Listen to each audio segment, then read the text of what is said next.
Okay. Well, just a little bit about myself. My name is Janie Whaley, and I am I'm the executive director of Knoxville Internationals Network. And if you're taking notes, my name's spelled Jani, and the last name is Whaley, Whaley. And I've been the executive director of KIN all of this year. I've worked with KIN since 2017 and just worked my way up as first a volunteer, then an independent contractor, then part-time, then full-time. And this year I became the executive director. So one of my roles when I was full-time was the volunteer outreach coordinator, and I dealt with all of our volunteers. Just a bit about KIN. I don't know if you all know, well, if you're outside Knoxville, you probably have never heard of us, but what we do is we help the internationals as they come into Knoxville. We help them find the resources they need to integrate.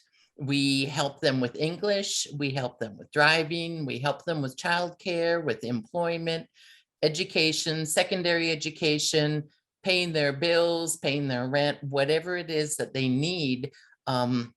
We as KIN, our organization, we don't do it ourselves, but Knoxville is a resettlement city. So there are hundreds of nonprofits and businesses and organizations that do, but the internationals don't know who they are. So they call us, and then we connect them with the organizations, the churches, or the volunteers, or the businesses that can give them the assistance that they need. So that's what we do. We deal with refugees, SIVs, asylees, lottery winners, everyone that comes into Knoxville that needs help, we help. So that's what we do. So Fatima asked me if I would speak about volunteers this evening. And really, like I was saying, I don't want this to be a one-sided discussion. I'd like it to be just a discussion. I will talk about some things, and then I'd like you to ask questions when you think about them, because I don't want to just talk the whole time, because that gets to be boring and you won't learn that way. So as questions come up, I don't know if you can raise your hand or just go like this, and then I'll stop. There you go. Very good. Yes, because I'm not an expert at this by all means, but I did work as the volunteer coordinator. I do have a degree, a bachelor's degree in nonprofit management. So I'm only 1 year in the directorship of this nonprofit. So like I said, I feel honored that Fatima would think that I would be qualified enough to talk to you, because I think it's just all God's blessings upon me. So tonight, we're going to talk heavily about volunteering, because all of you are volunteers. Now, let me ask one question real quick that we were discussing. Are you considered a nonprofit yet? Have you gotten your nonprofit status yet? We have our 501c3 pending. We applied, we submitted it, and we are registered in the Commonwealth of Massachusetts. Okay. Okay. All righty. Okay. So that's a good start. That's good. So volunteering, everyone, you all have volunteers. From what I understand, volunteers all the way across the United States that help. I mean, that's what runs your organization, is volunteers, correct? Yes. Okay. All right. So, and that's something similar to KIN. I'm the only full-time person at KIN, and we have 2 part-time people, and we have 300 volunteers. And out of those 300 volunteers, I would say more than 200 of them are active on a regular basis. And the other volunteers are, they just want to help out like once a year at like World Refugee Day or big events or certain things like that. But so out of the 300 that we have on file, 200 of them are active. And I know that's one thing that a lot of organizations struggle with is keeping their volunteers active. But so let me ask, I want to ask each of you real quick, because I'm going to try to keep a dialogue going. What makes you volunteer for this organization? Because you're not getting paid for it. So can I, yes, ma'am, in New York. Najiba. Najiba. Yeah, nice meeting you. I'm Najiba from New York. So I've been here for a while, like almost over 20 years. And I've been doing volunteer work with other different nationalities, with Americans, with different diversity, like different nationalities other than Moroccan. Where I live, there are not a lot of Moroccans. Most of them are Americans or Middle East. So I do help people, but all different, not just with the like newcomers like we do at AMIN, because those are our mission, help newcomers, new immigrant. We help with different missions like food drive, like take somebody to the doctor, like show them how to get Medicaid. That's in New York. How to get food stamps when they're citizen, how they still need, some of them, they live here for 5 years and they don't know how to take a test, take them to take a test. I helped someone with citizenship tests. Still, they don't know English that well, even if they lived in the States. Because some of them, they come in here and they are not like, you know, some they don't have high school diploma. I helped with different kinds, not just kind of volunteering work. Like they call us, like my community in the mosque, you know, place of worship. That's called mosque for the Muslims. We want to do something this Ramadan or this holiday. Can you help? That's what we've been doing the whole. Najiba, why yes. do you do all this? Why? That was the question.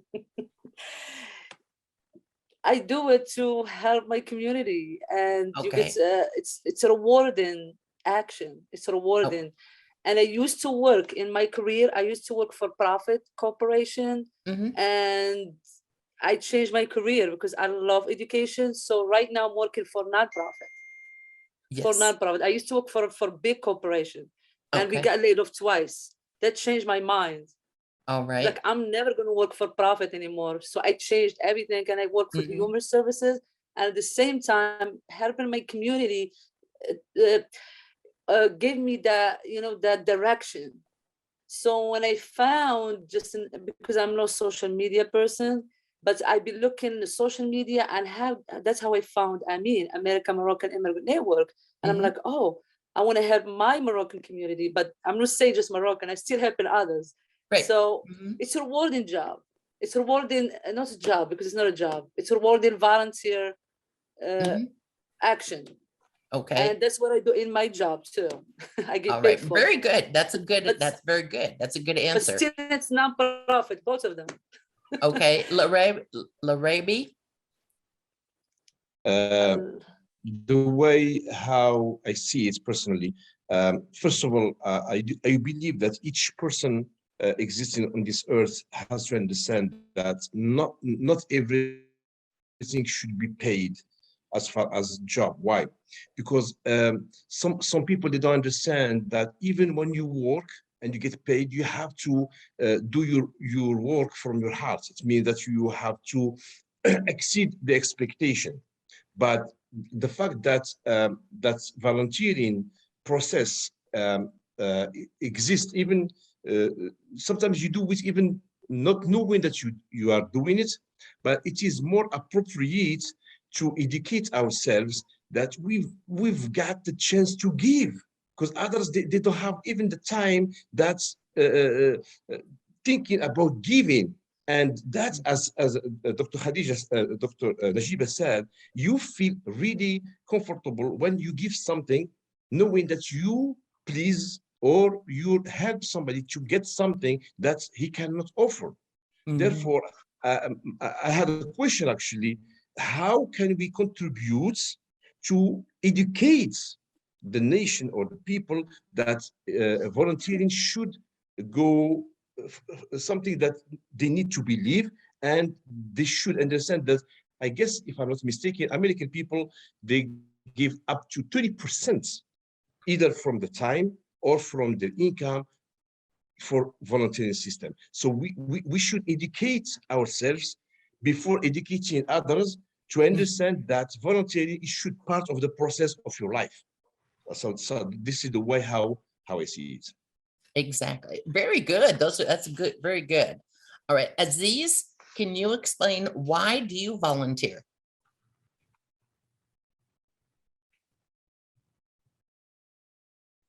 Aziz is muted. Aziz, I think you're muted.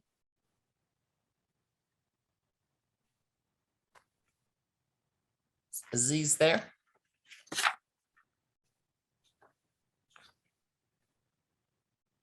I don't know.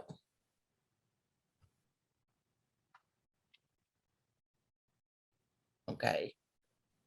I'm not sure. All right. What about Fatima's sister? I don't know how to pronounce your name. I'm sorry. Khadija. Khadisha. Yes, Okay. thank you. Why do you volunteer? Okay, I believe volunteering is rewarding. It's a big reward from God, first of all. God asks us to give and not to wait for return, because he will reward us at the end. That's first of all my my thought. Second, volunteer specifically with the Moroccan immigrants, especially the diversity visa, because I was one of the visa winners. So when I came 20 years ago, it wasn't a lot of resources to make us help us integrate with this society and help us with our education to improve ourselves in this society. It wasn't at all, really. We didn't find no help. So that's one of it was my goal to be part of it and help others that came the same way I came, to ease the transition from our culture to American culture. Very good. Very good.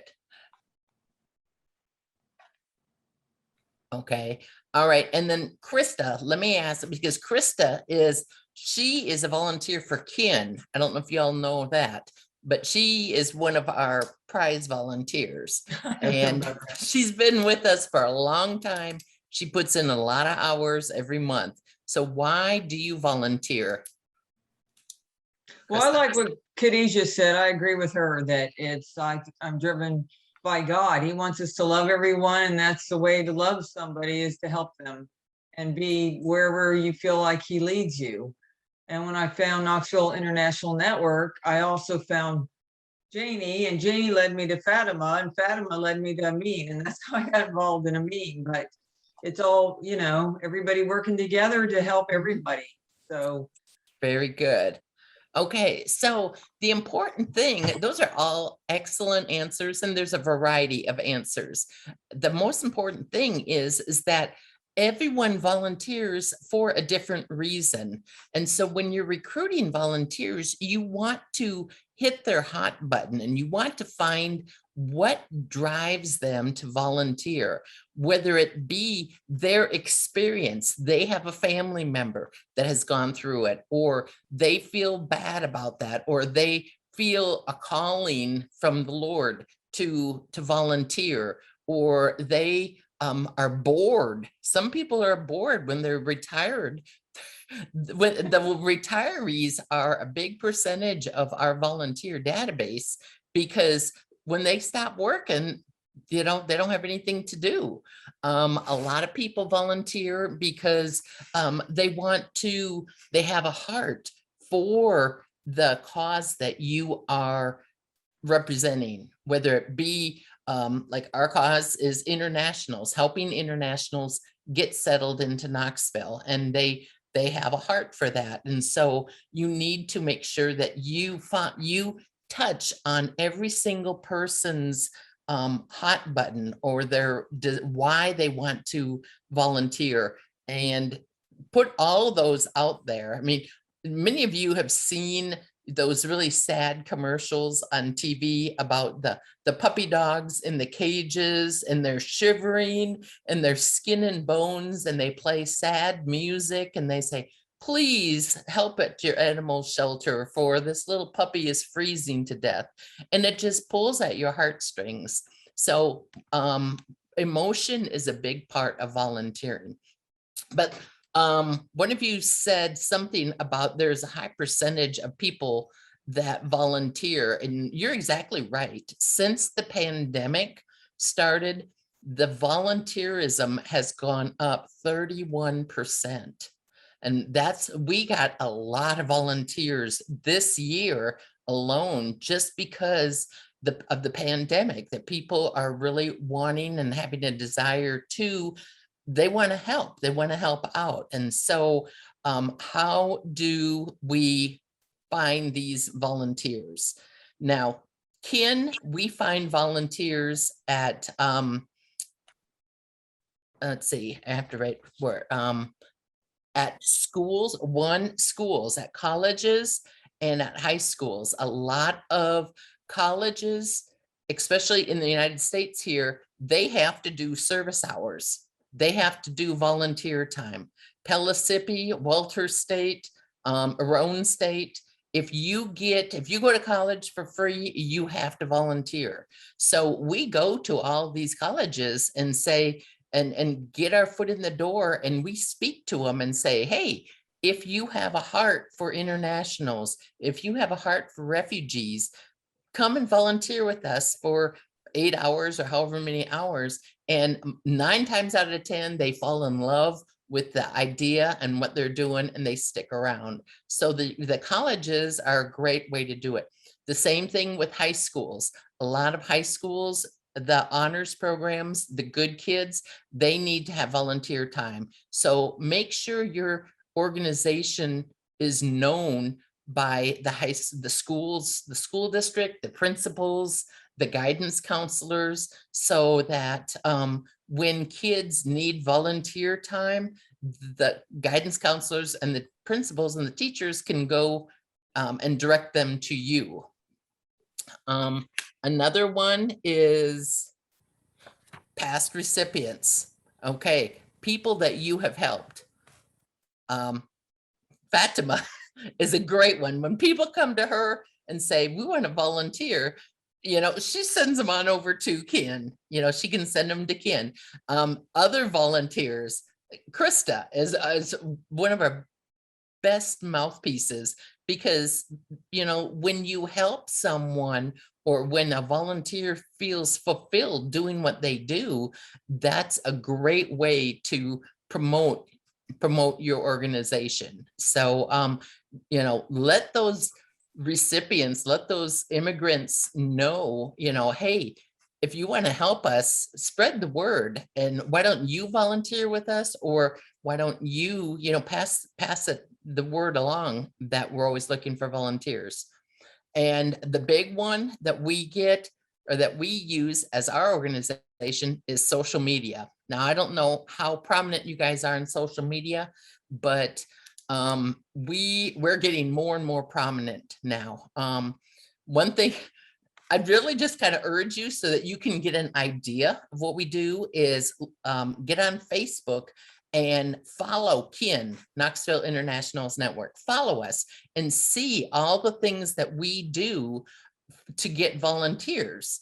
It's every Friday I do a 1-minute video, and I do it's just a video clip. It's 1 minute. And I tell the whole follower, everyone who follows, what we did that past week in 1 minute. I get it all out. And then there's always a call to action.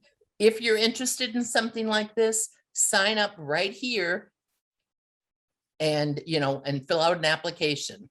And it's done every single Friday. But if you follow Ken, you'll see. And I've got little props. Sometimes I'll have my cat. Sometimes, this last Friday I did the UT football games, Krista. And so I was dressed in my UT garb, and and I was just because we needed some volunteers for the last 2 games. So follow us on Ken, and you can see some examples of things that we do to recruit volunteers. Okay, so once you get the volunteers, what do you do with them? Okay, because it's easy to get them, but holding on to them and keeping them active is very, very difficult, but that's the key. If you don't keep them engaged and keep them active, keep them informed and educated, and keep really just kind of, making them feel useful and worthwhile, they're going to leave, and then they're going to become inactive.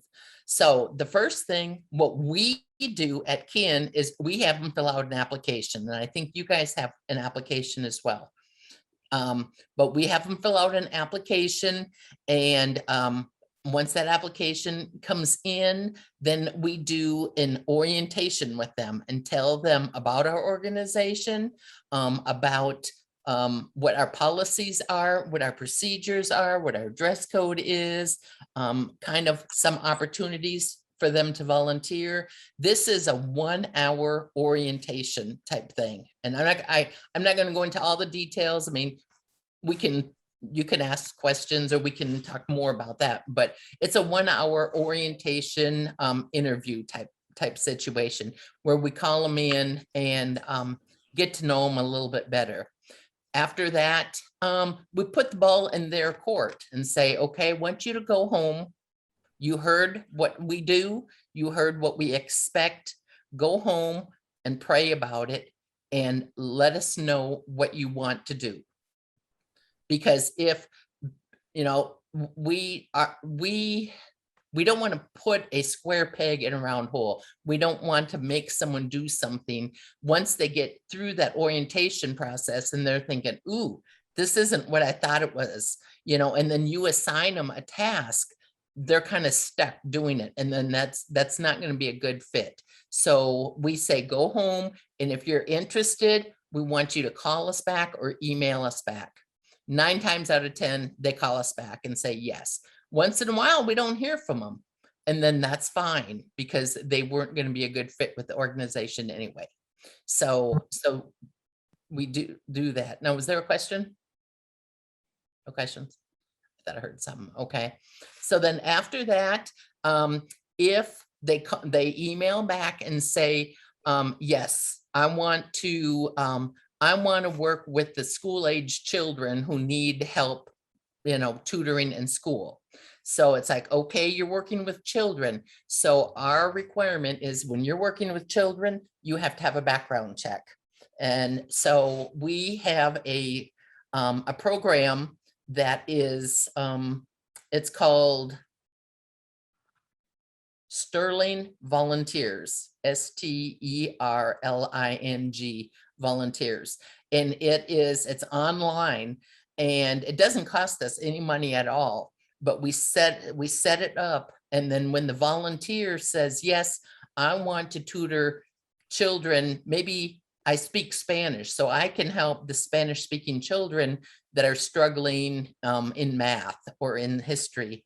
So we say, okay, we will get you a background check. The background check that we do is $19. We make the volunteers pay for it because it shows a commitment, it shows dedication.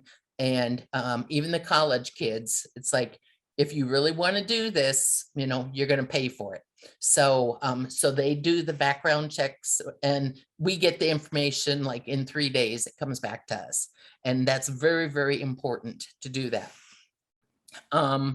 Then during the orientation process, we have a confidentiality and liability waiver that they all sign. And basically, when you become a nonprofit, you know, you should have an attorney or an insurance person who is a friend of yours. It's just basically because you have to have liability insurance of some sort. I mean, if you have a volunteer that is working for you and, you know, they end up getting hurt, you have to have make sure that they are signing a waiver and they can't sue the nonprofit. The nonprofit doesn't have any money, but it can be very messy. So, so what we did is we went to our liability, our insurance guy, because we have liability insurance. I'm an employee, if I, you know, was hurt on the job or I was hurt, the liability insurance would take care of me. But the volunteers sign a waiver saying, you know, you're volunteering, you're not going to get, you can't ask kin for any money. And so the insurance man helped us draw up that waiver. And he says, write this in there, write that in there. And that way it covered everything. I mean, if Krista is driving Lael somewhere and she's in a car accident, in our waiver, it says Krista is going to have enough car insurance to cover Lael's medical expenses. It's not going to be on kin, it's on Krista. And she signed that waiver saying that that she's going to do that. So if she doesn't, and Fatima says, kin, it's $20,000 to fix Lael's leg, I'll say, go talk to Krista because she signed a waiver saying she's going to be responsible. So you want to protect your nonprofit organization at all costs. You have every volunteer sign those. It's a confidentiality agreement and a liability waiver. Okay, ma'am, Krista. Do you have to, you said you have an insurance person. Was that somebody who was already a volunteer or did you seek that person out? Yeah, we sought him out. He's just kind of a friend that he's not a volunteer, but he knows of us and he's just down the road and he's like a friend of a friend. And so we said, we want to draw up a liability waiver. Do you have a template or can you tell us what needs to be in it? So he said, put this in it. So we drew it up and then gave it to him and he says, okay, cross that out and put this instead. So it's just a friend. Any chance he would work with me? I honestly, I don't know him personally. The chairman, our chairman of the board knows him. So I couldn't tell you. I couldn't tell you for sure. I'm not 100% sure. Okay. So but I would be more than happy to give you a copy of our confidentiality and liability waiver so you can kind of copy it if you want to do that. Okay, sounds good. He said that was a good one. So yeah, thank you. Yeah. Thank you. Yes. Absolutely. Let's see. I got to write these down so I remember. And also the Sterling volunteers, do you guys set up an account with them? And then whenever you get a volunteer, you just send them to that site? Yeah, what you do, liability. Right. I looked them up. You set up, I'm sorry? I looked it up. I got them right there. But you set up an account with them and then you set it up so that the volunteer has to pay for it, that you don't pay for it because you don't want to, as a nonprofit, you don't want to be getting a bill. So you set up an account. And then if someone says, okay, you know, I'm ready, I'll do the volunteer or a background check.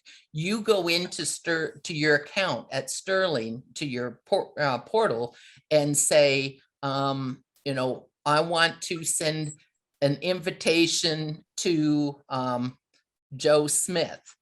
And Joe Smith's email is this. Send him an invitation. And it goes over to Joe Smith. Joe Smith, then on his email, he will click on it and it'll be a whole application for a background check and he'll just do it.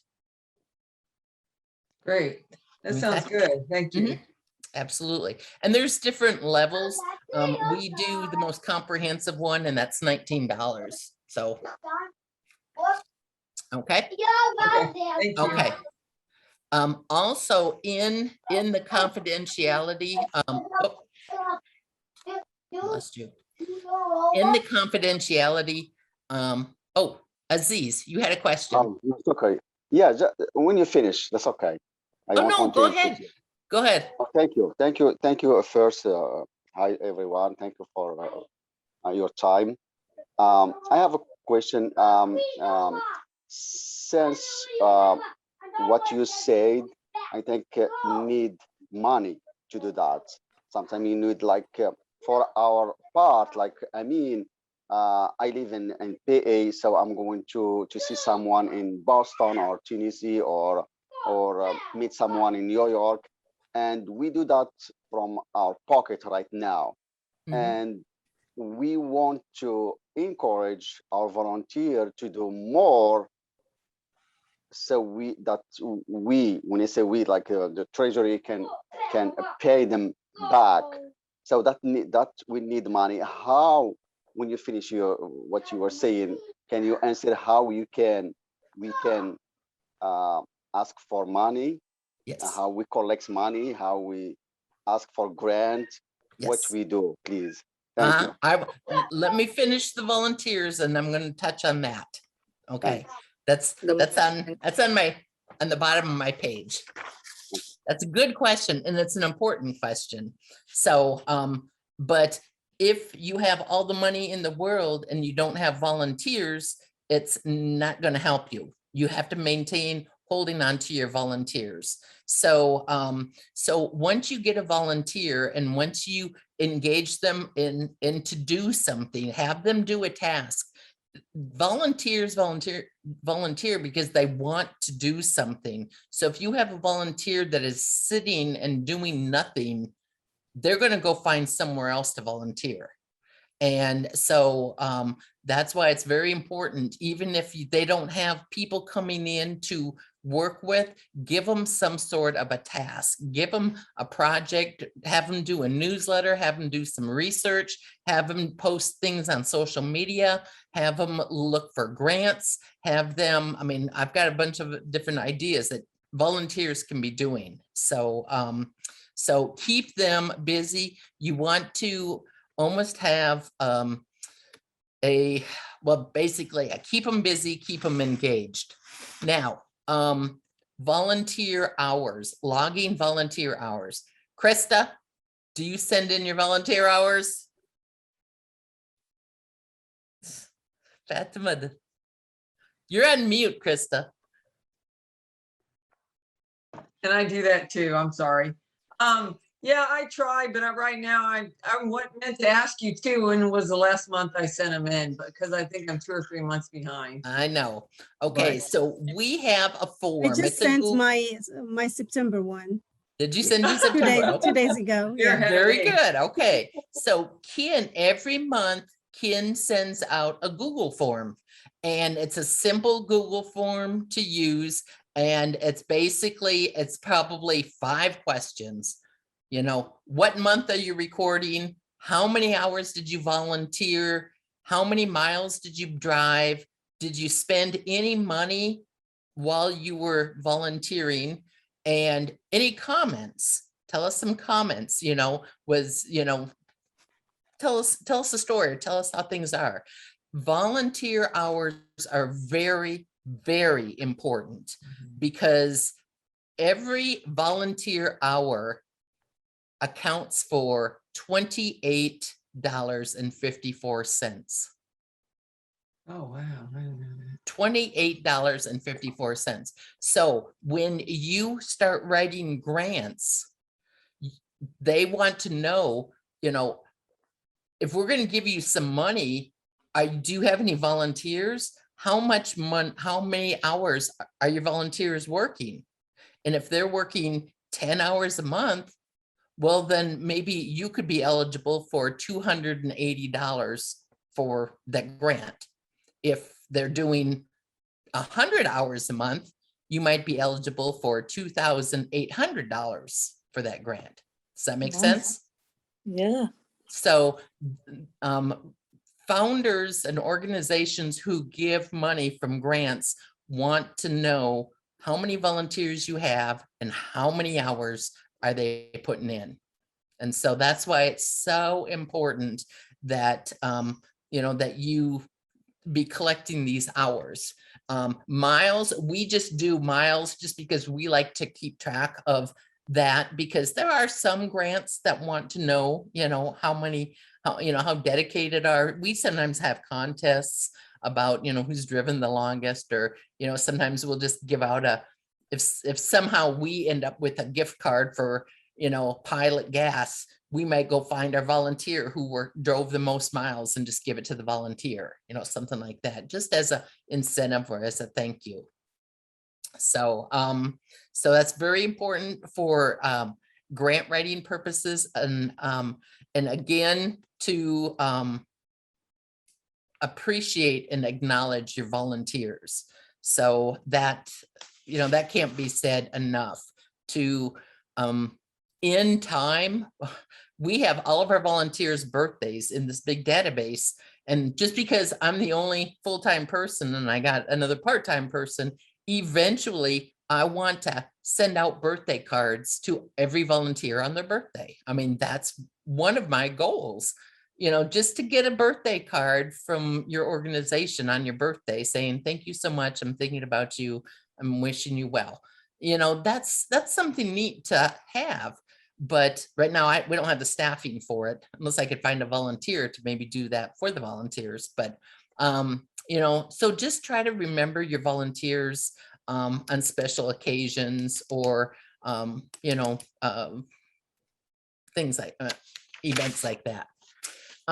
Okay. I know you guys have been asking about fundraising, so I'm going to talk about that. Okay. The fundraising, how you get the money. I don't know. I mean, the biggest thing is, I'd say, well, one you guys talked about is grant writing. Okay. Grant writing, if you're a nonprofit, you are eligible for grants. You can go and just research, just Google grants for immigrants, or grants for resettlement of immigrants, or just Google them and you can find grants. A lot of the thing is, it's sad because you need money in order to make money. Ken is a member of the Alliance for Better Nonprofits, ABN. And when you're a member, and that's $200, all it is $200. And if you're a member of that, you get access to a huge database called Grant Station. And Grant Station is so incredibly valuable. I'm sorry, Janie, I am Yes. a member of ABN. You are a member of ABN? Yes. Yeah. Okay, right there. I'm a member from the YWCA and a member as a student. Well, okay, there you go. Okay, so do you use Grant Station? I didn't know that we have it. I didn't know about it. Yeah, if you're a member of ABN, Grant Station is one of the tools that you have, and it's on if you go into the ABN website, there's a tab that says Grant Station. Okay. And in there are thousands and thousands and thousands of grants that you can put in specific things for Massachusetts, or you can put in for Morocco, or you can put in for immigrants, and they come up with all these grants. And then it'll tell you the requirements, you have to be a 501c3, or you have to be, some of them are, they're based on location, geography. Some of them you have to be faith-based. Some of them you cannot be faith-based. Some of them are only for Black people. Some of them, so you pick out what it is that, but there's hundreds, and it tells you how much you can apply for. And it's pretty much, it's not a step-by-step, but it gives you the whole platform right there as far as getting started. That's where you get started, and you select your grants, find out when it's due, because it'll take you probably a month or 2 months to write a good grant. And then you make sure you can submit it by that time and just you do it. So that is ideal, grant writing. But grant writing is tough. I mean, it's hard. I'm not a very good grant writer. I can find them, and I have blank page phobia. When I see a white page of paper, I don't know where to start. So I always have either Judith or Susie. I put bullet points down, they write it, and then I edit it and make it nice. And so we're a good team. So it takes a whole team to do that. So grant writing is one, but I'll tell you, grant writing is a slow process. It is, because you usually get probably 10% of the grants. You submit 10 grants, you'll probably get one. Okay. Other things that are really easy is if you're a nonprofit, have you signed up for the Kroger Rewards? Make your nonprofit the recipient of Kroger Rewards. And now you guys got Kroger in New York and Virginia. Do you have that? What is it? Excuse me? What is it? Kroger. Oh, I'm not sure. Okay. Do you have it in Virginia? Very few. What do you mean that? Very few. Kroger, it's a store like Walmart. Grocery store. It's a grocery store. Oh, Supermarket. Supermarket. Okay. Well, even Fatima, you can explain maybe, because there's other stores probably that have rewards points. Like for every, if you buy certain items, you get a certain percentage of money that comes back to you. Well, as a nonprofit, you tell all your volunteers and all your friends, sign AMIN up as the recipient of your groceries, and anything that you get, AMIN gets a check for. I mean, we'll get a check. We get a check every quarter, and it's probably about $100 every quarter, which that's pretty good. I mean, that's money that I don't even have to work for. It's just, we just get a check for it. excuse me, how can AMIN benefit from the reward program from each volunteer? How can we do that? Okay, so like when you at the grocery store, I mean, they have a card, like a loyalty card. Yes. And you sign up as a nonprofit. You have to go into the store and say, I want to sign up as a nonprofit, as the recipient of the rewards. And then you have to publicize it on Facebook, on Instagram, on TikTok, everyone say, hey, make AMIN, your beneficiary, or make, and if you like what we do and like what we stand for, you don't have to give us any money, just grocery shop. And as you shop, we'll get money from that. Oh, thank you. I remember my son, when he was in preschool, the teacher the director, she sent us that to sign for Giant. We have Giant here. And whenever you buy from them using your card, Giant card, I think the point or the money they collect to go to them. Yes, good idea. Yep. So Walmart, is Walmart one of them?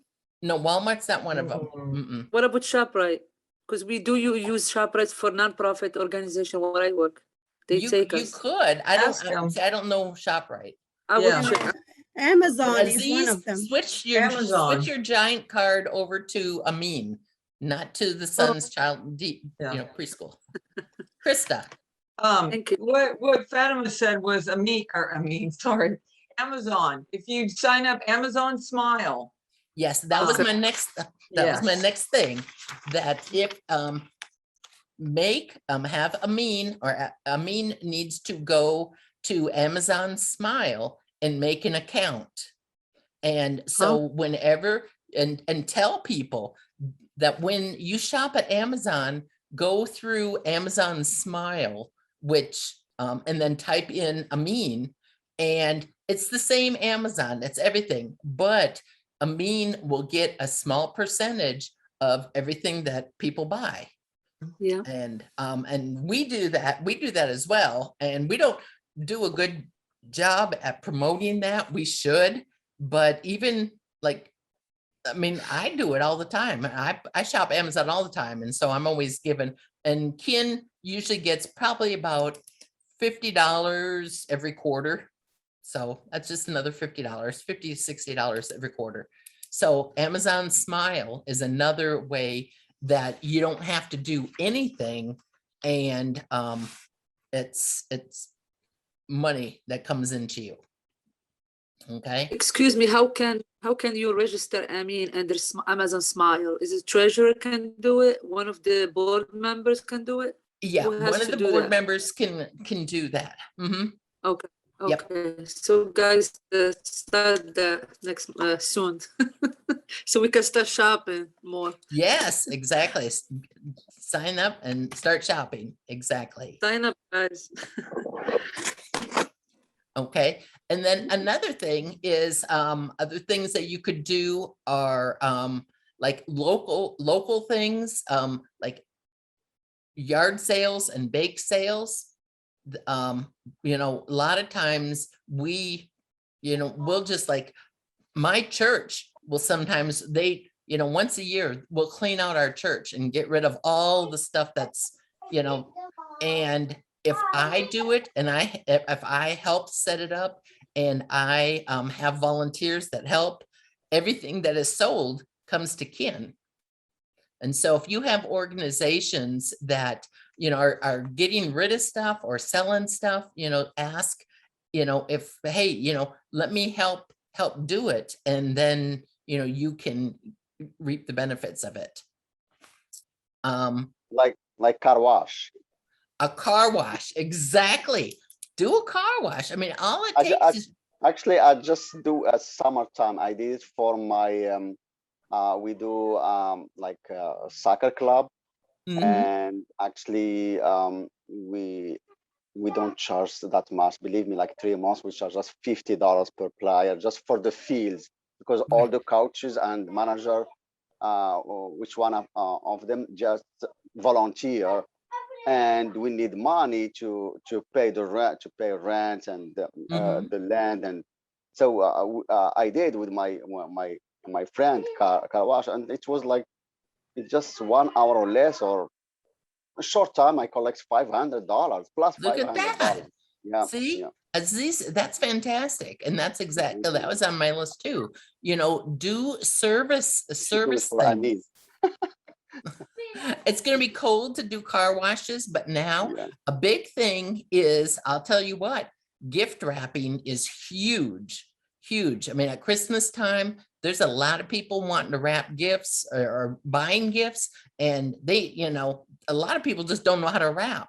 And so if you set up a wrapping station or even publicize that hey, I'll be at this location, bring your gifts by and I'll wrap them, and just, put donations in the basket, you can make several $100s with that.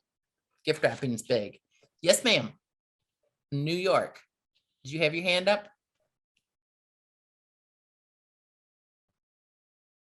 You're on mute. Hi, Janie, sorry. I am involved with other organizations, but they're local, like Aziz does. What happened, AMIN is all over the United States. So sometimes we don't even meet each other. The thing is, I had ideas when I just joined, because I got the ideas from this organization we have here, upstate New York. What we do, we sell stuff, like you just said, and we make, like, when there is the events, annual events, we make like cups with the name, with the logo of the organization, the nonprofit, and we sell it. Like, a cup is like just $5, but we sell it for $10. Right. Or candles, handmade, decorated, handmade with henna. We get Muslim women, Arab women, they do henna, and we sell it with the logo of the organization, like AMIN, for example, AMIN. But the thing is, for us, it's hard. How are we going to have physical place to sell that stuff? Like, maybe just during the events, because we do have annual events, but we didn't meet now for almost 2 years because of the COVID. So can we do stuff online, like make tea with the name of AMIN, with the logo, coffee mugs? How can we do that? Under this exceptional circumstances of COVID that affected everybody, even nonprofit. We couldn't even meet last year in our events. I didn't meet my brothers and sisters in this organization because of the COVID. We just talk online. I was so excited to meet them, but because of the COVID, yeah. How can we do that under this, you know, because under these challenges we're facing right now? Sure. And that's a really good question, because it's tough because you guys are spread out all over. Yeah. But the internet is such a tool to bring you all together. You know, look at here, you know, you guys are all across the country and I get to speak to all of you. Yeah. But what about, have you ever heard of Etsy? Etsy's perfect for that.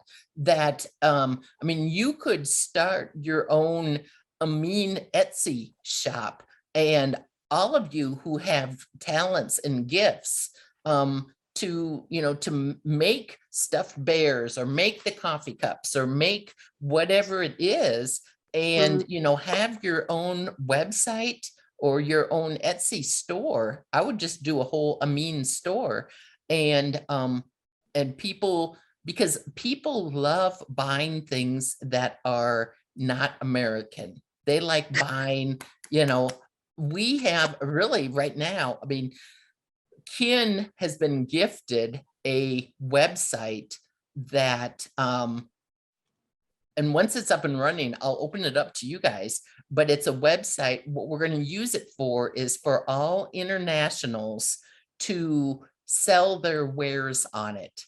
And they can sell their pottery, they can sell painting. It's going to be an Etsy store. It's an Etsy website, but it's only for internationals. It's only for people who are not born here. And all their paintings, all their crafts, they can sell them and they get the money. And Ken is just going to, you know, have it up, and I'm going to try to find an international to run it, actually. But in the meantime, until I have that up and running, although it should be running probably, we're thinking probably by this spring, we asked a college group to be working on it, and we got to come up with a good name for it right now. But in the meantime, you can be doing that on your own as well. Just be selling your stuff online, start your own little store. Oh, nice. Any other questions? Thank you. And then, I mean, the big thing is a lot of people will not support you and they won't give to you. You know, you can raise money for services or for selling things, but Ken, you're going to see, if you follow us on Facebook, you're going to see me in the next several months. We're sending out an appeal letter, and we're going to basically, we are going to ask people to give to Ken. And once a year we do this, and it's always around Thanksgiving, and it's a whole letter, and we every member on our board signs it, and we have this big party that we all get together and we sign all 225 letters, and it's asking for money. This is what we do. This is what we did. We need your support. And basically what I did is I wrote a grant, and I got a grant for merchandise, and I got $500 in coffee cups, and they're Ken coffee cups. They're beautiful. They're dark blue with the Ken logo on them. I mean, they look, instead of Mickey Mouse, it's going to say Ken on it. And I got those for free because I wrote a grant and I got it. And so what we're going to say is, if you could donate $30 a month for a year, $30, it's less than $1 a day, less than $1 a day for a year, $30 a month, you get a mug. And we're going to ask for 30 people to do $30 a day. And if we can do that, I mean, that's going to basically, it's going to make our budget. It's going to raise enough money, several $1,000s. We're just short a few $1,000s, but that's going to raise enough money to make our budget. So get your name out there and ask people, say, this is what we do. This is what we want to do. We need this much money to do it. Can you help? And you can do that in letters. You can do it in Facebook posts and Facebook Lives, because we're sending out letters, but we have a lot of people who aren't going to get the letters. So I'm going to be doing a lot of Facebook Lives. So if you follow Ken, you're going to see me a lot with the coffee mugs pushing that. You can do pancake breakfasts.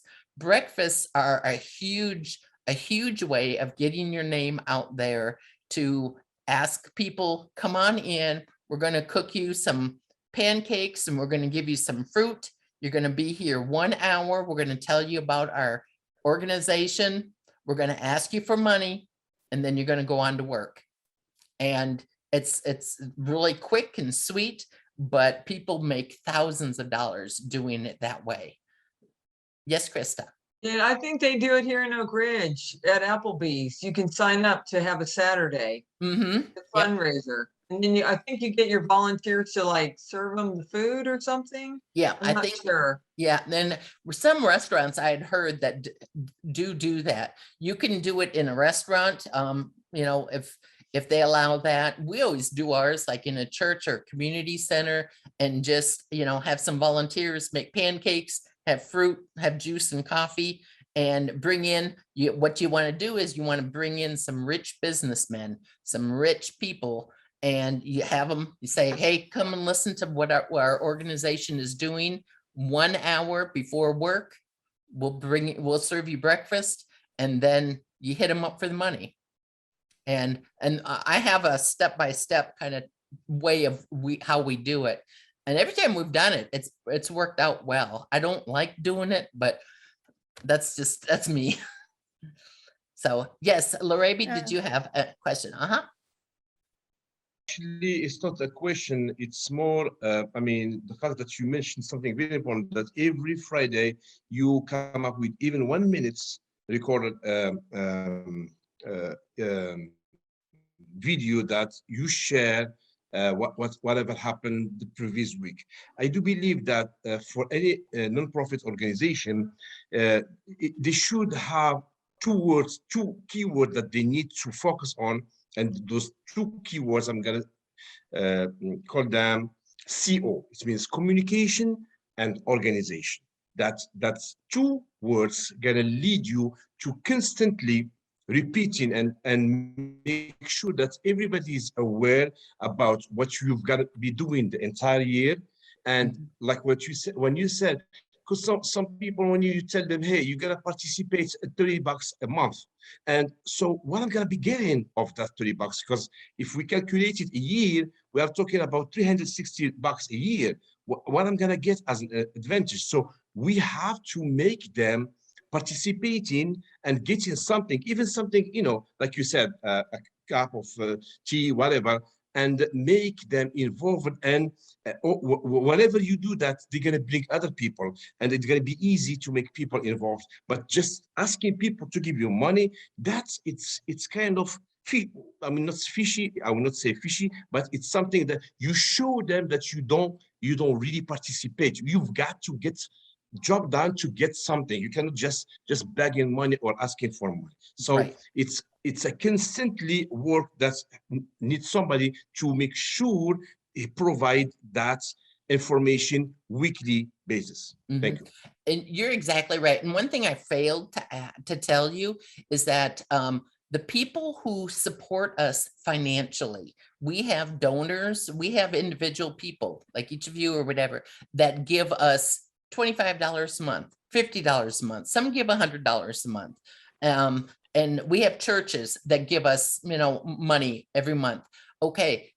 I agree 110% of what you said. So those people who donate to us every quarter, they get a special newsletter mailed to them that says, thank you so much for giving to us. This is what we did with your money this quarter. And so sometimes we'll talk about, a program, or we'll talk about a person's life that was impacted because you gave some money. We'll talk about a volunteer. I mean, Fatima, she did a little video for us because we wanted to say, because you gave, we were able to get volunteers that help people like Fatima. And in return, Fatima became one of our volunteers. And then we partnered with organizations because of you. And so, yes, you're exactly right. We don't want to just ask for money. I would like just to share my involvement with Ken. I was paying $30 an hour for my daughter to be tutored in math. $30 like an hour was too much for me. I could not sustain that. So I was talking to Janie. I told her I'm just I'm done. I don't know what to do. My daughter is failing in math and I don't know how to help her. She told me, why you didn't tell me? It's been a long time that you're suffering like that and you didn't mention anything. I told her, well, I didn't know that you could offer me. I was a volunteer, but I didn't know that the volunteers can be helped too. So she sent me Krista. It's been like 3.5 years now, or more than, in 2018. And we still have that relationship. My daughter is excelling in math now. She's getting, every day she comes to, Mama, I got 100. So I don't know what Krista did to switch that for my daughter's attention from failing in math to excelling in math. Mm-hmm. So that's how it's like, how can I say it? Give and take and give relationship. Yep, it is. And many of our volunteers, I mean, our American volunteers are blessed so much by volunteering that, I mean, Krista can attest to this, but Chris is just one of a couple hundred of volunteers that's why it's important to get comments from your volunteers when they submit their hours, because the volunteers tell the story. Oh my goodness, I was so afraid to tutor this Hispanic boy because, I wasn't very good at Spanish. And now the family has accepted me as their own. I eat tacos and Spanish food once a week, and I'm learning Spanish as well as I'm teaching the boy English. And I mean, it's story after story after story that you want to share with all your volunteers and your donors as well, where the blessings come, that the volunteers get blessed as well as the clients. So good point. You see what I said about CO, communication and organization, because of the fact that you went to her and you communicate to her the concern, and hey, it was right there. So it shouldn't be a luck that you do not share. So you care, you share, and vice versa. And that's the way how it is. Thank you. Yep, that's exactly it. So the most important thing is. Go ahead. Yeah, can I share with you? You know how you showed us the mug? I just want to show you what we do here. It's a nice candle. Can I show it to you? Yes. Can I share it with you? Okay, hold on. I have to. Here it is. Hold on. I have to switch the camera, I guess. What is it? See, we buy the candle, and somebody like people with who are good on art and stuff. You see the henna, how they put the logo. That's beautiful. The name of God, Bismillahirrahmanirrahim, and they put the design here and the logo. This is the logo of our organization, all at once. So that means we have all vision, all under God. Jewish, Christian, Muslim, everybody, that's our logo. So I was like, for a year, I was praying that AMIN gets this too. We make one like this. So what my question is, can a volunteer like use their own money and do this and sell it? How can they get like, we don't want to get, reversed right now just because we don't have an income. Can a volunteer take an action and just do this and start selling? And if we open a website or a network for AMIN and selling stuff like that, can we just, because we don't see each other. Absolutely. Mm-hmm. Yeah, like Sister Khadija was working last year or this year on T-shirts, putting AMIN logo on it. I didn't see it yet, but somebody gets candles, somebody make T-shirt, and we can sell it in one store network. That's what I was like thinking since I joined AMIN, how to get the money since day one. So I'm glad we discussed that today. Yes. Awesome. Yes, Yeah. absolutely. That's a perfect way to start, just to do things like that. We, here in Knoxville, we actually just started something, this isn't online, this is in person, and it's called Makers Market.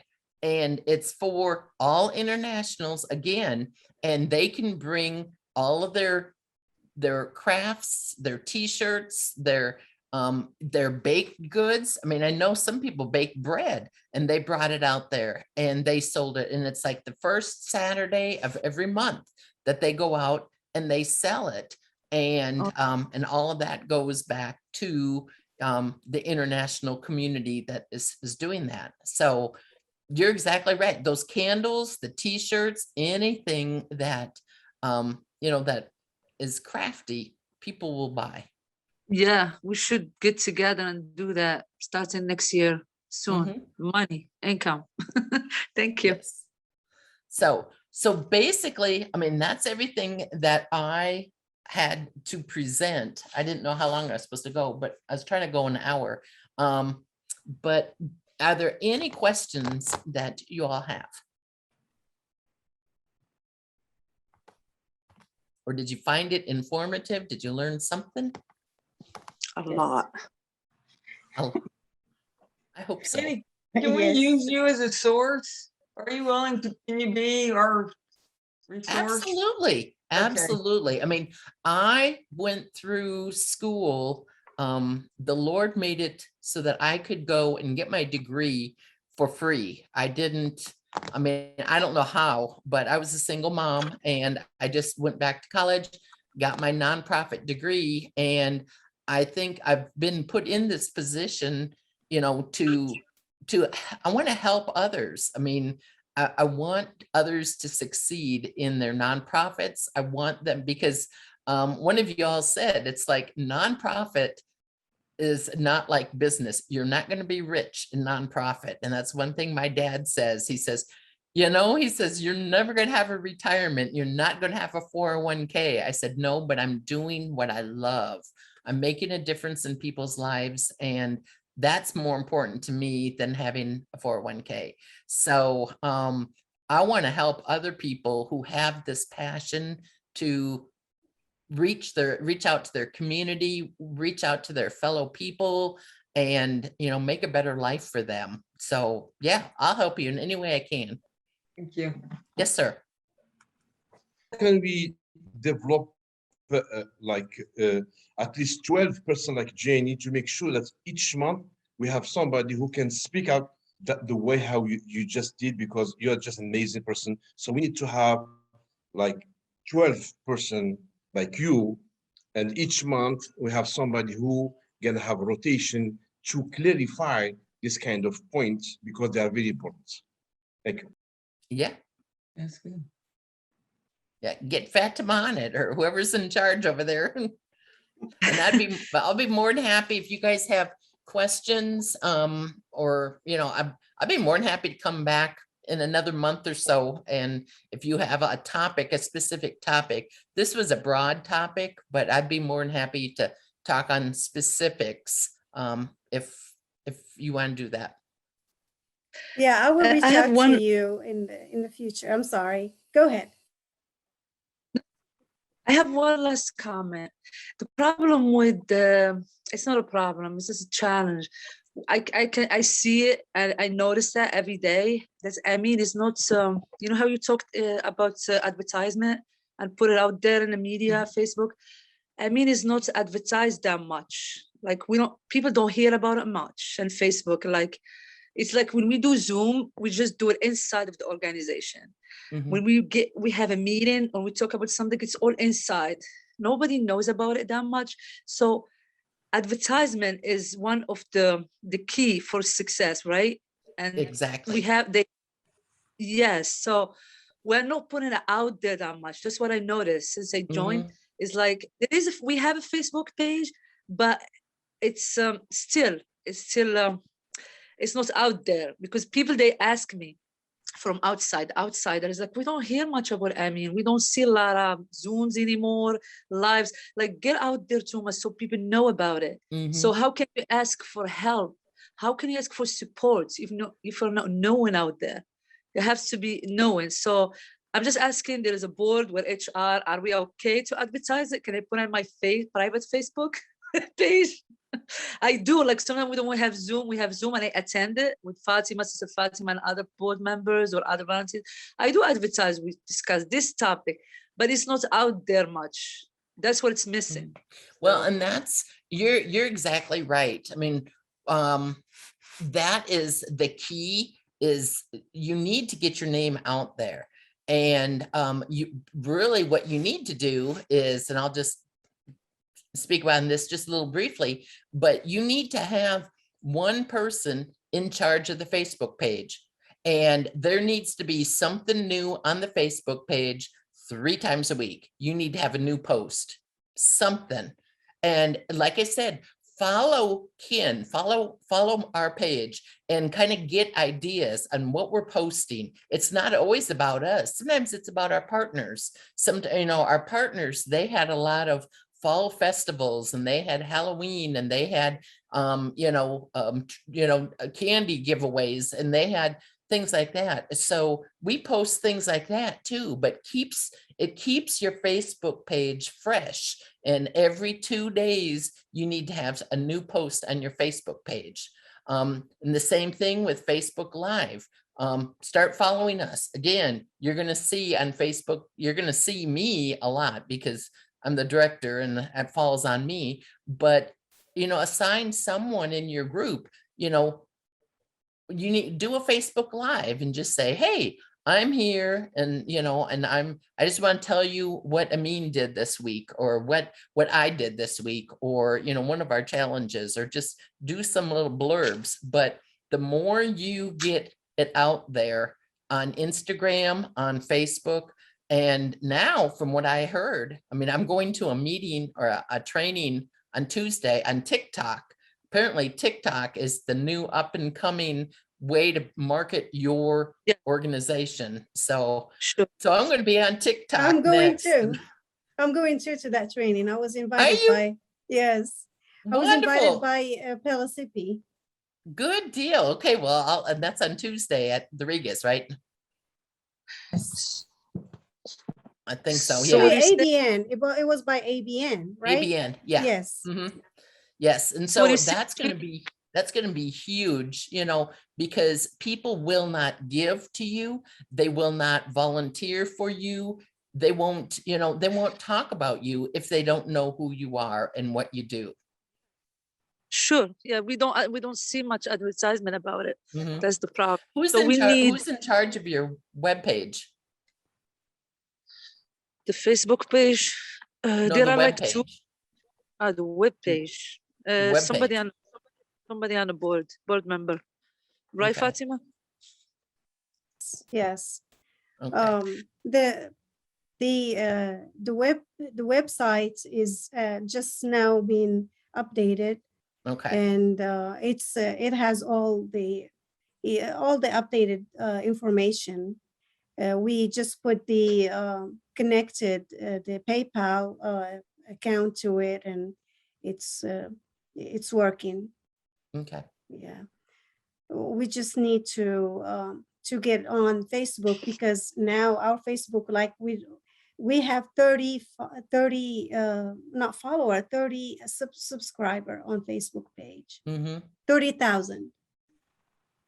Okay. Followers. So then you need to be, if you got 30,000, you need to be posting 3 times a week. Easy.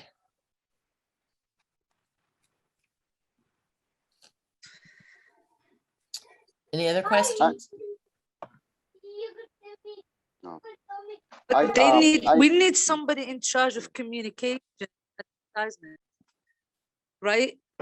Somebody has to be in charge of that. Like every week, whatever, has to be newsletter from AMIN, from inside of AMIN. That's what we did this week. Especially when we have newcomers come in, we do a lot, but nobody knows about it. Nobody knows about it. It's like it's just inside of the groups. It's just inside. I don't know what AMIN does. Sometimes they take AMIN as the name of a person. But it's abbreviation of AMIN. It's American. When we post about things when we post about what our volunteers do, we get so many negative comments about people telling us that we're advertising people that we help. Like if someone is went to the airport to pick up someone, and they put it on like, hey, so and so, we're so happy he made it. It's been like a year and a half that he's been in the process of getting the green card. So so many negative comments they get, and volunteers get they get shocked by that negativity. So they don't want to work anymore. That's what we get, and that's So what makes us. Who is being negative, or who? Just other Moroccans, other people that are, when they see those announcements. Mm-hmm. And that really discourages. It discourages our volunteers. Yeah, I can understand that, but even you're going to be persecuted for doing good. There's going to be jealous people. There's going to be people who wish, why couldn't it be me on that airplane coming to America? How come that person got to go? So, you have to almost train your volunteers just to know, bad comments are going to happen, but keep doing what you're doing. Remember why you're doing it. You want to help someone. You want that reward. You want that good feeling. And with that good feeling, sometimes it's going to come, some bad stuff, but just push through it and, let your volunteers know that that's a possibility. And that happens everywhere. Even with us, we get a lot of comments that, people, it's like, why are you helping these people? They're taking our jobs. They're here illegally, send them back to their own country. Well,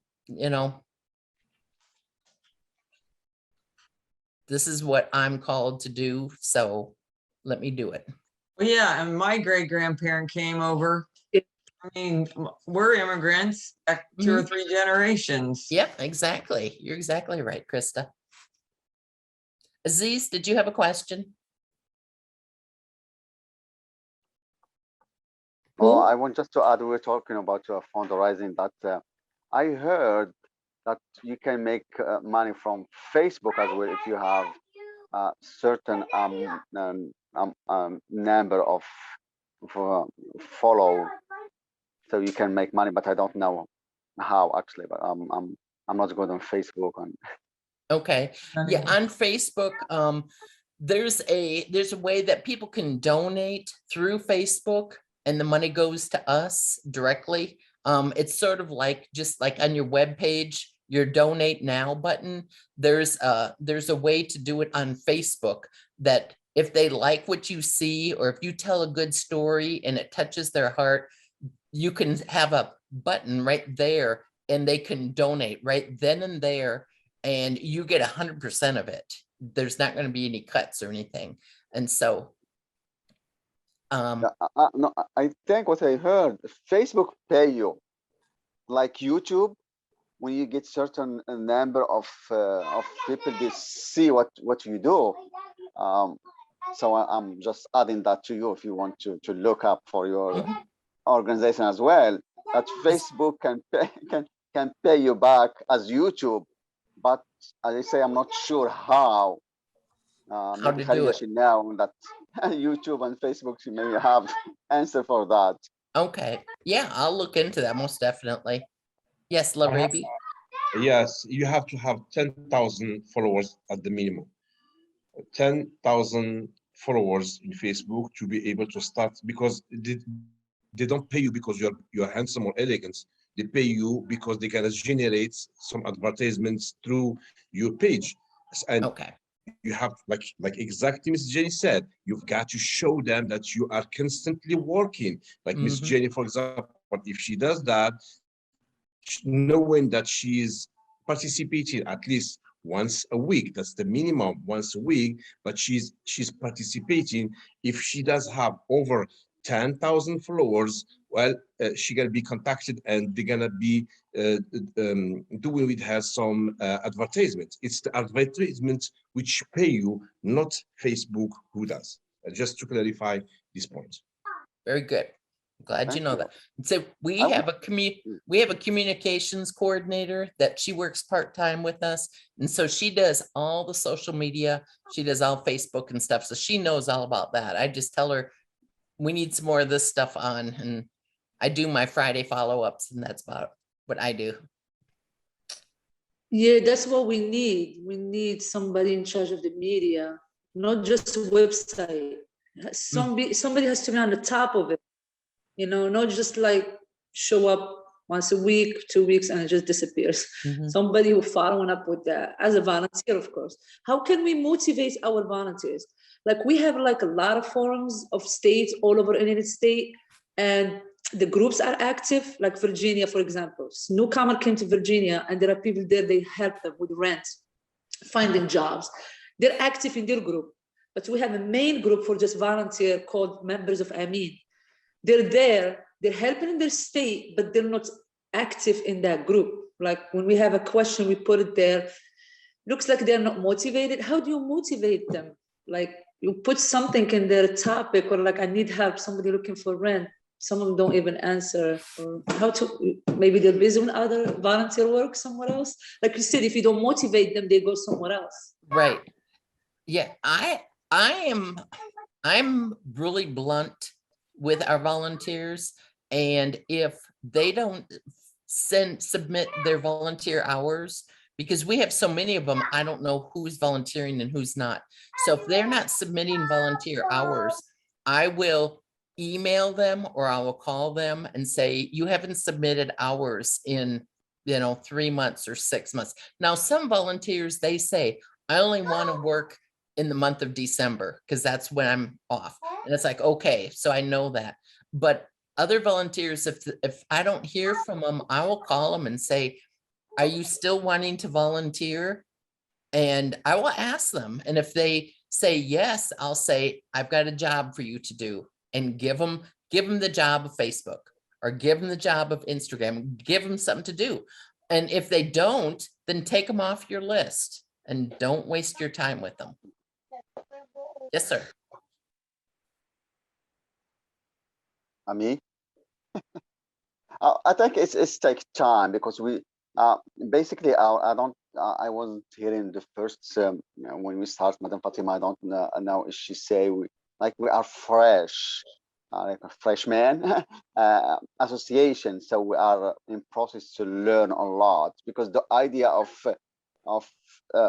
how it's created, that association, I mean, just one woman and couple friends around her, is like almost 3 to 4 years now. And we start just like, oh, I want to volunteer, I want to do that, I'm going to pick that person from the airport, and now it start to, we want to do it like professional, with the office and bylaws, and everything has to be professional. And basically, I'm sure it takes time, but we are on the right steps. I'm sure about that. Yeah, Yeah, it does take time. Miss Jenny, you said in the beginning that when you hire the volunteer, there is an application, that in the application you should make mention about what's your strength. Mm-hmm.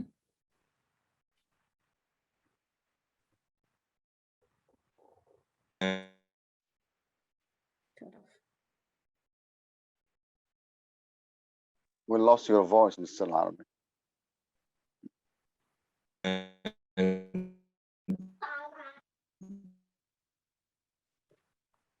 In case that I'm making mess of it. According to the strength given from the volunteer, you're gonna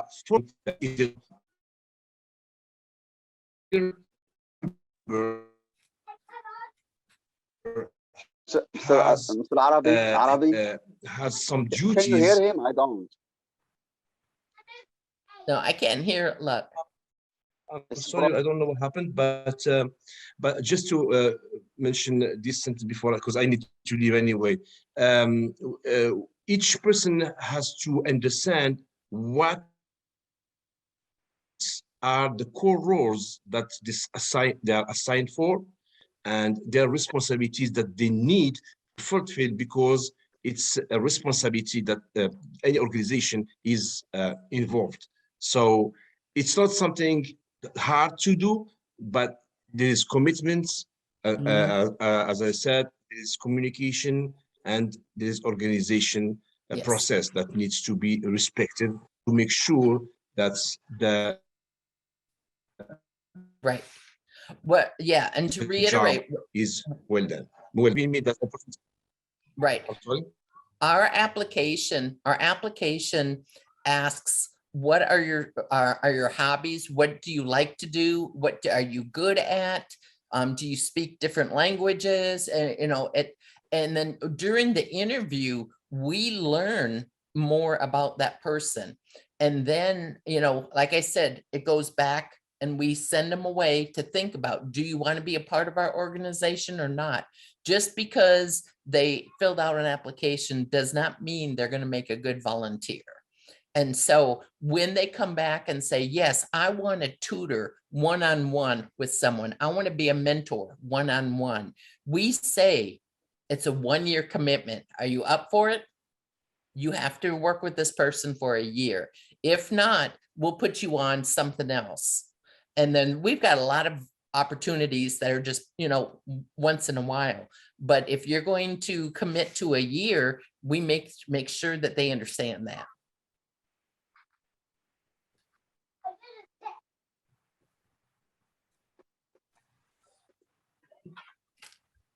Okay. Fatima, is there anything else that you need from me, my friend?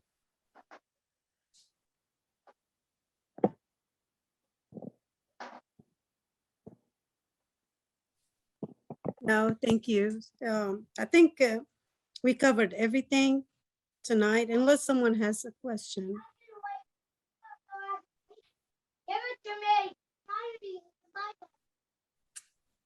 Well, thank you all for. Krista, do you have a question? Do you have anything to say?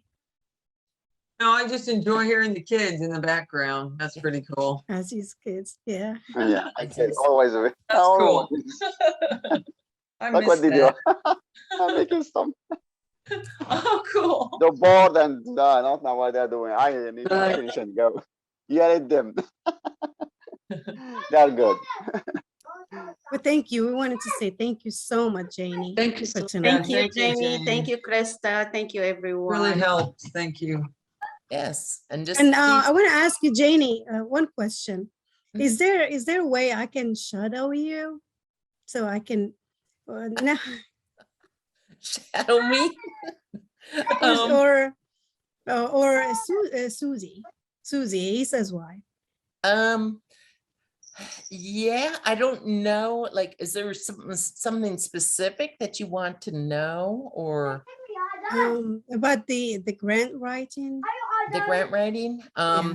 Really, I mean, I think it would be more beneficial and better for your time to like meet with me. Maybe I'd meet with you like once a week for like, 45 minutes once a week. We could meet at Panera or something. And you basically have a whole page full of questions or things. Let's talk about this. Let's talk about that, and give me specific things to talk about. And we sit down over coffee and do them, once a week. Yeah. Okay, once a week, like Tuesday, when I saw you on Tuesday. Yeah. Like after you finish your meeting with the with Susie, like we can meet for half an hour or something. Absolutely, yeah. And if you give me a list of things, I mean, we can go through Grant Station. I mean, I can, Yes. show you how to do that. I mean, that would be a good way to start. But any other things that come up, like when you guys are meeting, just make a list of things and we can talk about them. Okay. Does anybody have any question? How can we reach out to you if we have any question in the future, Jenny? You can always email me. Always feel free to email me and just ask Fatima for my email. Go ahead and give it out to everyone. Okay, Thank you. thank you. Of course. We appreciate you. Thank you Yeah. so And much. just when you email me, make sure, tell me who you're with or who you're from. Because I Yes. won't remember all your names. We may have question about that network to sell stuff, fundraising. Yeah, we Mhm. may have a question for Absolutely. Yeah. everybody's going. Yeah, thank you. Just ask me. Yeah. Can I share the video of the lady and her daughter? Can I share it with the group? Krista, Janie? Oh, yeah, the kin video. Yeah. Absolutely. Yes. Do you have it there? Are you going to show it? Oh, you You're muted, Fatima. can I share it now? Do you want me to share it now? You can if you want. Yeah. Okay. Do you have it? I have it on my phone. I have to transfer it to my computer. Let's see. Do you have it? Can you share it? I have it. If you let me share the screen. Yes, I will. I'll make you. Let's see if I can. I'll make you a co-host. Okay. Yeah, you can share now. Okay, hang on a second. The reason I wanted to share, I wanted just to, it's a good idea if we can do something like that.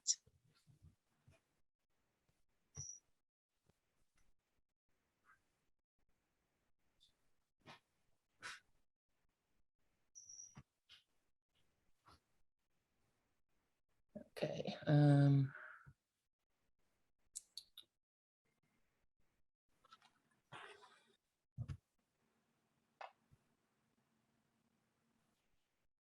Let's see here.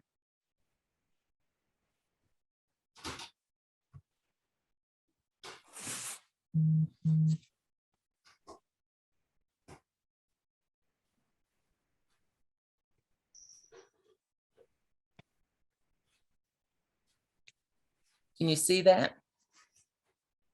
In my home country, life was not easy. No, we can see the video.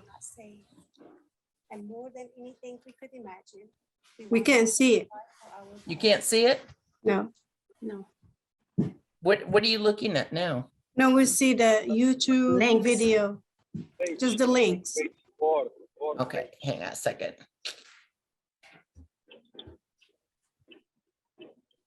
How do I get back?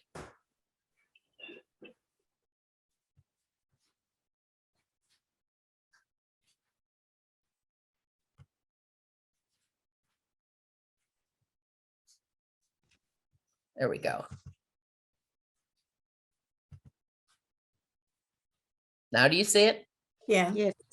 Okay. You go back now from the beginning. In my home country, life was not easy. We loved our community, but we were not safe. And more than anything we could imagine, we wanted a better life for our daughter. It took years, but we were finally able to immigrate to the United States. When we arrived, we were immediately met with many challenges. We couldn't do basic things like read food labels or understand job applications. The simplest tasks were filled with embarrassment, confusion, and difficulty. Most days were spent anxiously pacing our tiny apartments, trying to piece together enough broken English to buy groceries, or get medicine for our daughter.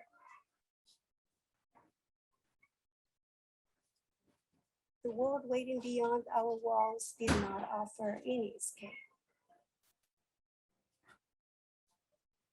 The faces on the street weren't cruel.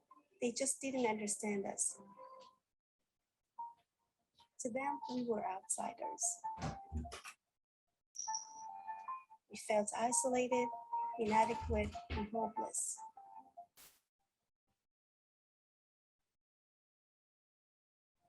But things changed when Kin connected us to people who truly cared. They helped us learn English and get jobs, and they walked with us as we adjusted to our new lives.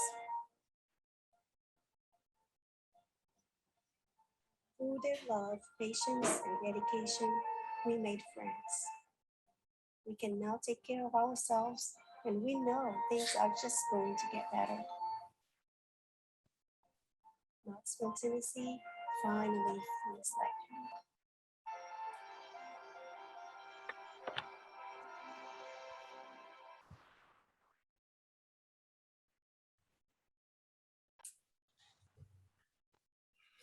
Okay. That always gives me Hey, that was goosebumps. good. Fatima she That was did awesome. wonderful. Good job.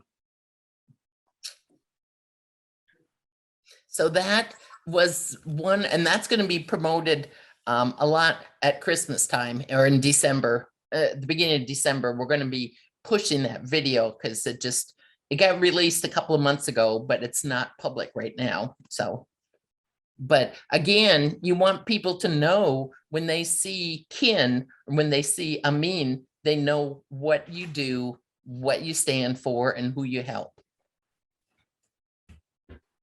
You should do one for AMIN. Yeah, that's what I wanted to check with Janie if for all the members to see it, so that if they like the idea, we can generate something different. You know, not necessarily the same thing, exactly the same thing, but something that reflects our mission, that reflects our work. So it, I think it's very influential. When you see it and listen to the script, it's very moving. Yes, that speaker was amazing. Yes. I want to say, with your permission, if we can, because we have the fourth annual conference Event. Yeah, event. So we can put that video on, and if you want to, as an ad for your organization. Yeah, You know what I mean? yeah. The only thing is we're only in Knoxville. So, I mean, you can put it out. I mean, after the end of November, it'll be public. Everyone can see it, and you can put it anywhere you want. That'd be fine. Because again, the more people that see it, they might not be in Knoxville, but they may know someone in Knoxville that has a heart for internationals. So yeah, just wait until Thanksgiving. That's going to be our kind of a release date. And then after that, Aziz, you can do whatever you want with it. Thank you. Our event is next year, so I think we'll be fine. That'd be great. Okay.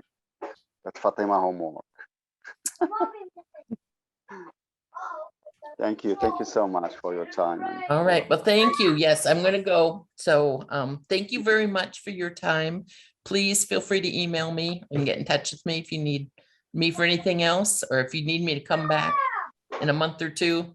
If I didn't bore you to death, I'll be more than happy to come back. And we definitely gonna call you back, and we will be specific. Each time we're gonna ask you to talk about something, more specific. absolutely. Very good. Well, thank you for your time. And I hope Thank you all you, have a Janie. wonderful evening. We appreciate Thank you. you. Thank you. Thank you. Thanks everyone for Everybody. joining Thank you. tonight. Thank you. Thank you. Good time. Bye-bye. See ya. Thank you. Bye-bye.